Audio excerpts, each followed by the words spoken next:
வணக்கம். ஜோதிடத்தின் ஆர்வமுள்ள தமிழ்ச் சொந்தங்களே, ஓம் நமச்சிவாய.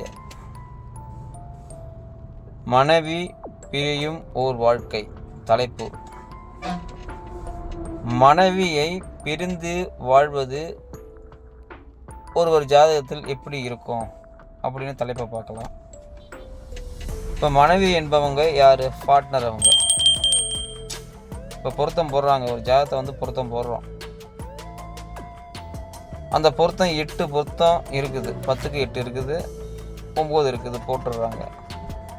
திருப்பி ஏன் உங்களுக்கு பிரிவினை உண்டாகுதுன்னு ஒரு கேள்வி. நான் பொருத்தம் கரெக்டாக போட்டுட்டேன், எல்லாமே கரெக்டாக தான் இருந்தது, ஏன் பிரிஞ்சாங்க? ஏன் அவங்க இறந்தாங்க? ஏன் என்னை விட்டு இன்னொருத்தரை பார்த்து போனாங்க? இப்படி நிறைய அதில் ரூல் இருக்குது. அப்போ அந்த மனைவி என்பவங்க 7ஆம் வீட்டு அதிபதியோட ஒரு பார்ட்னர். 7ஆம் வீட்டு அதிபதினா யார்? உங்கள் லக்கணத்துக்கு 7ஆம் வீட்டு அதிபதி. இப்போ கன்னி லக்கணத்துக்கு பார்த்தீங்கன்னா குரு வந்துடுவார். மூல ராசியில் கன்னி லக்கணத்துக்கு ஆப்போசிட் பார்த்தீங்கன்னா 7ஆம் வீட்டில் குரு வந்துடுவார். அப்போ அந்த குரு நல்லா இருக்காரா? அவரை யார் பார்க்குறாங்க? குரு யாரை பார்க்குறாரு? இப்படின்னா இருக்குது. இப்போ குரு 7ஆம் வீட்டு அதிபதியை கேது பார்த்துச்சுன்னா அவங்களுக்கு மனைவி பார்த்தீங்கன்னா சிறப்பாக இருக்க மாட்டாங்க. அது வாழ்க்கை கொஞ்சம் தடுமாறி தான் இருக்கும். உதாரணமாக சொல்லிக்கலாங்க, சாதாரணமாக ஒரு சாப்பாடு விஷயத்தில் எடுத்துக்கலாம். 7ஆம் வீட்டு அதிபதி கெட்டு போச்சுன்னா, 7ஆம் வீட்டு அதிபதி பாவகரகம் பார்த்துச்சுன்னா உங்களுக்கு சாப்பாடு கிடைக்காது. சாப்பாடு நீ நினச்ச மாதிரி கிடைக்காது. சாப்பாடு நீ எது பிடிக்கலன்னு நினைக்கிறீங்களோ அதுதான் உங்களுக்கு கிடைக்கும்.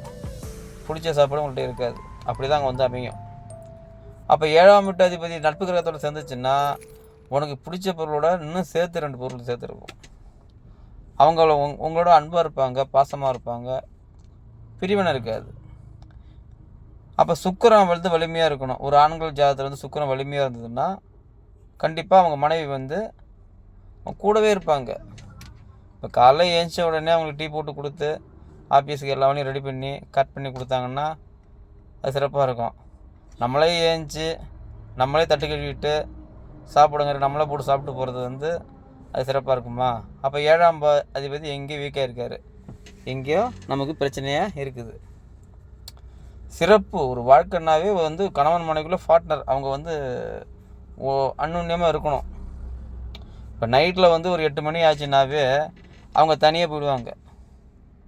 கிட்ட நீங்கள் போய் பேசினா அப்படியே நல்லா பேச மாட்டாங்க. 7ஆம் அதிபதி கெட்டதுன்னா, சுக்கிரன் கெட்டுருந்துச்சுன்னா மனைவியை விட்டுட்டு போகிற ஜாதகம் இருக்குது. இதில் அதாவது சுக்கிரன் கேதோடனே ராகுடனே சேர்ந்துட்டாருன்னா, கேதோட சேர்றது வேறு கேரக்டரு, ராகுட சேர்றது அது வேறு கேரக்டர் ஆகிடும். அவங்க ஊர் சுற்றி ஆரம்பிச்சிடுவாங்க. ஊரிலே அவங்க தான் பந்தாவாக இருக்குன்னு ஆசைப்படுவாங்க. ஊரில் பெரிய வீடு கட்ட ஆசைப்படுவாங்க. வெளிநாடு போக ஆசைப்படுவாங்க. வெளிநாட்டில் போய் இருப்பாங்க. ஒருவருக்கு 4 தொடர்புகள் இருக்கும். அப்படின்னா ஜாதகம் அமைஞ்சிருக்கும். அப்போ அதனா பார்த்துட்டு சில பேருக்கு அந்த இது பிடிக்காத போனதான் விட்டு பிரிஞ்சு வெளியே வரத்துக்கு வாய்ப்புகள் நிறையா இருக்கிறது. ஜாதகத்திலே பார்த்தீங்கன்னா 7ஆம் வீட்டு அதிபதி சிறப்பாக ஒருத்தருக்கு இருந்தாருன்னா அவர் வாழ்க்கையில் மனைவியோடு சந்தோஷம், பொருள், இடம், வாகனத்தோடு அவர் சிறப்பாக இருப்பார். அது என்ன ஒரு அற்புதம் வாழ்க்கையில் பாருங்கள். ஒரு 7ஆம் வீட்டு அதிபதி மட்டும் சிறப்பாக இருந்ததுன்னா அந்த விஷயத்தில் அவங்களுக்கு ஒத்து போகும். இதே 7ஆம் வீட்டு அதிபதி கெட்டு போச்சுன்னு வச்சுக்க, ரொம்ப கொடுமையாக இருக்கும். இது ஆண்களுக்கு சொல்கிறது. அப்படியே உல்டாப்பாக சொல்லி பாருங்கள், பெண்களுக்கு செவ்வாய் வந்துடும். ஒரு பெண்கள் ஜாதகத்தில் செவ்வாய் இருந்துச்சுன்னா, செவ்வாய் கெட்டுச்சுன்னா, செவ்வாய் கேதுகாலம் வாங்கிச்சுன்னா கண்டிப்பாக ஒரு கணவர் அந்த பொண்ணை வச்சுட்டு வளர்ந்துட்டார். 4-5 பிள்ளைட்டிஸ் வச்சுருக்க வாய்ப்பு இருக்குது. பிரிவினைக்கு வாய்ப்பு இருக்குது. அதுவும் செவ்வாய் சுக்கிரங்காலில் போய் உட்காந்துச்சுன்னா கண்டிப்பாக வரும். அது வேறு கேரக்டராக போயிடும். இதனால் நிறைய ரூல் இதில் இருக்குது. அதனால் நமக்கு பொருத்த போடும் பொழுது இன்னொரு ரூல் இருக்குது. பொருத்தம் என்பதே நம்ம போகிறது கிடையாது. அது கடவுள் போட்டு முன்னாடியே நமக்கு அனுப்பிவிடுறாரு. நம்ம தேடிக்கிட்டு அலைகிறோம். அவங்களுக்கு தான் கிடைக்கும். சிறப்பு. அதாவது நிம்மதி என்பது 7ஆம் பாவம். என்ன நிம்மதி? மனைவியால நிம்மதிங்கிறது 7ஆம் பாவம். அப்போ 7ஆம் பாவம் அதிபதியோட நல்ல நல்ல கிரகணம் நம்மளுடைய இருந்துச்சுன்னா அவங்க ஹீரோ. அவங்க எப்போதும் வாழ்க்கையில் அற்புதமாகவும் ஆனந்தமாகவும் இருப்பாங்க.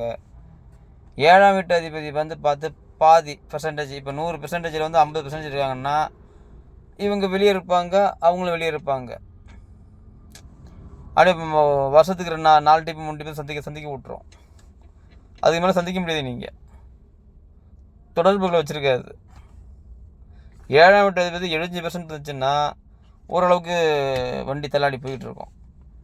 7ஆம் அதிபதி 100% இருந்ததுன்னா அதை விட ஒரு கொடுப்பனை வந்து எதுவும் இல்லைங்க. ஒரு மனிதனுக்கு என்ன தேவைன்னா உயிர், லக்கண பாவம். 2ஆம் பாவம் பார்த்திங்கன்னா வந்து பணம் காசு. 3ஆம் பாவம் இடமாற்றங்கள், அதாவது ஒரு விஷயத்தில் வந்து மூவ் பண்ணுறது, நம்ம டிஸ்பிளே ஃபாலோ பண்ணுறது, நம்மளுடைய வந்து என்னென்ன விஷயத்தெல்லாம் நம்ம வந்து மல்டி பண்ணுறோம் அப்படிங்கிறது 3ஆம் பாவம். 4ஆம் பாவம்னா வீடு, இடம், பொருள் இதெல்லாம் குறிக்கும். 5ஆம் பாவம் காதல், அழகுபடுத்துறது இதெல்லாம் குறிக்கும். 6ஆம் பாவங்கிறது வந்து வேலை, கடன், காட்சியை குறிக்கும். 7ஆம் பாவங்கிறது மனைவியை குறிக்கும். 8ஆம் பாவங்கிறது பார்த்திங்கன்னா உங்களுக்கு பிரச்சனையை கொடுக்கறது. 9ஆம் பாவம் பார்த்திங்கன்னா தெய்வங்கள், முன்னோர்கள் இதை குறிக்கும், வெளிநாட்டை குறிக்கும். 10ஆம் பாவம் பார்த்திங்கன்னா நீங்கள் இருக்கிற ஊரில் பதவி என்னென்ன வேலை இருக்கீங்களோ அந்த பதவியை பார்க்க குறிக்கும். உங்கள் ஊரில் உங்களுக்கு என்ன ஒரு கௌரவம் இருக்கோ அந்த 10ஆம் பாவத்தை குறிக்கும். 11ஆம் பாவங்கிறது ஒரு வாழ்க்கையில் வந்து சிறப்பு, மகிழ்ச்சியாக இருக்கிறது வந்து ஆனந்தத்தை காட்டும். 12ஆம் பாவங்கிறது அவர் யார் என்பது கருமாக சொல்லும். இப்படி ஒரு பாவத்துக்கு ஒரு லிங்க் இருக்குது.